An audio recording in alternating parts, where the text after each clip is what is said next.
I remember being mind blown by one of Hatsune Miku's performances, seeing a anime girl that's a hologram popping up on a stage was quite an experience, not gonna lie.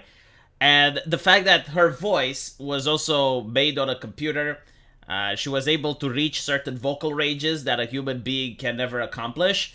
And all of that put together made for such a mind blowing experience. Now, take into account that this was before 2014, so the voice AI generation didn't really kick in back then. And it was almost like stepping into the future. So that's how I know about Hatsune Miku. Now I don't know what else she came up in, because I think like she's starring in a couple of video games, and ever since, like, obviously there's a lot of internet songs with her. But what did manage to catch my attention was definitely this article, where you have Western fans, of course, claiming that Hatsune Miku is trans. And all of this is because of the colors, because you see, apparently we live in such a repressive age. The 70s never went away. There was no progress to be made. Like, all the activists and all of the academia did jack shit. So people who want to introduce a trans character in today's market, they have to do it by stealth, I assume. Like they have to do like these very small dog whistles, like changing the colors rather than coming out right and saying, yeah, our character is trans. But like, this isn't the first time it happened. Like, as you can see in this article, it talks about Pokemon Scarlet and Violet, electric type gym leader Yono, who also got transmogrified by the activists. Now I want to say that, like, having your headcanon is fine. Like, if you want to believe that a character is a certain way, I mean, that's definitely something that people have been doing in a lot of fandoms. So that's not the issue. The issue is when it starts affecting real people. And we saw this in the UK, where there were certain clinics that were shut down because apparently, like, what they did is, if they would see a girl that was playing with action figures, or she was more into gymnastics, like she was more outgoing, I guess, like, you could say the definition of a tomboy, then the activists would consider that she's actually trans. And they would try to encourage her to transition. And obviously, like, a lot of parents were upset, and eventually that clinic got shut down. But it's just like one example.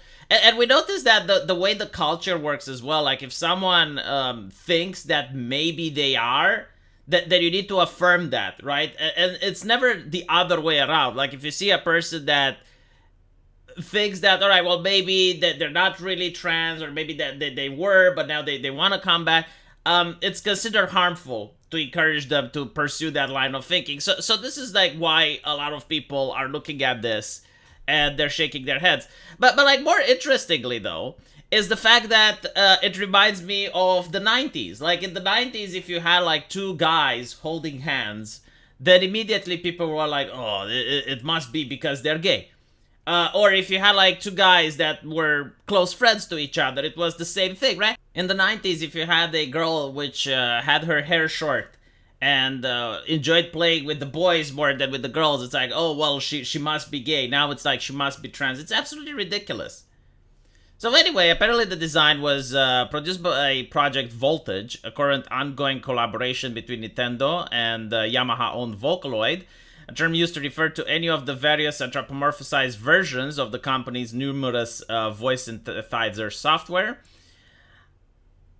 And the collaboration continues with Pokemon Feat Hatsune Miku, wherein 18 different Vocaloid producers will each take their personal YouTube channels to release new songs. It was as part of the collaboration that September Project Voltage Twitter account would unveil the Vocaloid icon.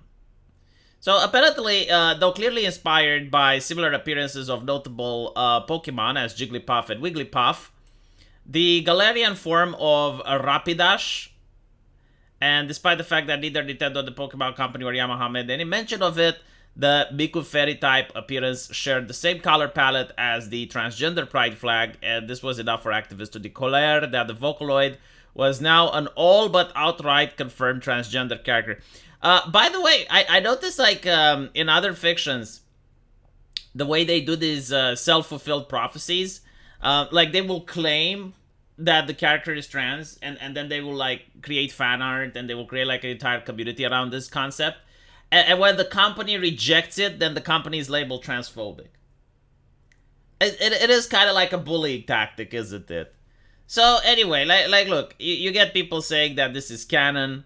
I just realized she's trans colors. It's like confirmed. Right? So like all these individuals are trying to suggest that this has been done on purpose. But like again, I don't mind that this is the headcanon that they want. Like it's fine, but you have to realize that it's probably not true.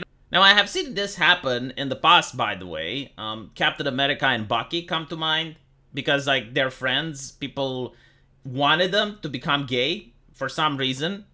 And there's many more examples like that when the headcanon of the fandom is being pushed so hard that people legitimately forget that these are intellectual properties, and in order to make such major changes on them, they need approval and stuff. So when the company comes out and says, no, we're not going to make them gay, or not, we're not going to actually make this character trans, they start getting death threats, they start getting like all sorts of tweets that are unacceptable.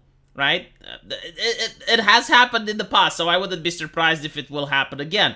But it's the accusations of transphobia that I find it hilarious, because the moment Nintendo will come out and they will say like, no, this character is not trans, like you are guaranteed to see accusations of transphobia flying around. So I want to make a parallel, which happened a couple of years ago with Bowsette, right? So you have like this character Bowser, which now can turn itself into a female character.